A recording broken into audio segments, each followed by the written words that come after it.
For many, seasonal colds and flus are seen as an inevitable and unavoidable part of the job that are at best an annoyance that many suffer through and at worst can lead to severe health complications. However, through proper ventilation of our occupied indoor spaces, we can reduce the chance of catching colds and flus.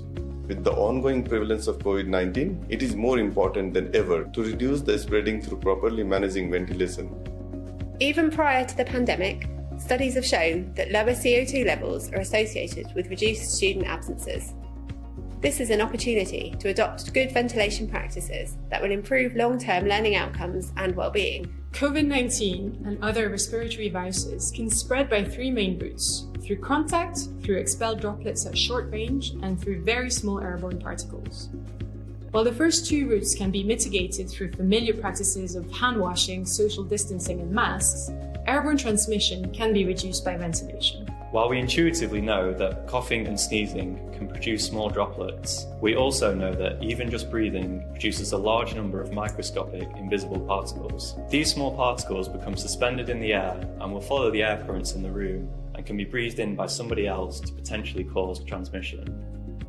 Without adequate ventilation, the number of these airborne particles in the room will build up, making virus transmission more likely if an infectious person is present. Similarly, without adequate ventilation, the CO2 we exhale will build up, and we can see this using the CO2 monitor. High CO2 levels mean that the ventilation is poor and the level of rebreathed air, that is the air that has already been exhaled by somebody else, is higher. If someone is infected, then high CO2 levels can indicate increased infection risk. We can keep CO2 levels low by opening windows to provide good ventilation and to remove the stale, rebreathed air and replace it with fresh air.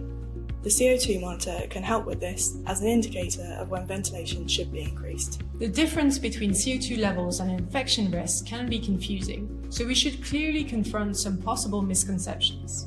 First, CO2 does not cause COVID-19. It is the small virus-laden particles that cause airborne transmission of COVID.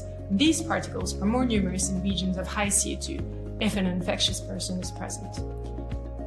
Next, CO2 itself is not hazardous to our health at concentrations readily attained in classrooms. For example, the UK Health and Safety Executive set a workplace exposure limit of 5,000 ppm for a full 8-hour day.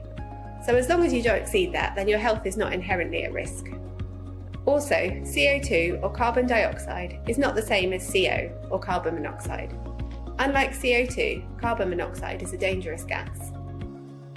Finally, ventilation does not eliminate COVID-19, but it does reduce the risk of transmission. Ensuring good ventilation is not all about COVID, although that is one very important consideration. There are many additional benefits of good ventilation that we will talk about in the next video.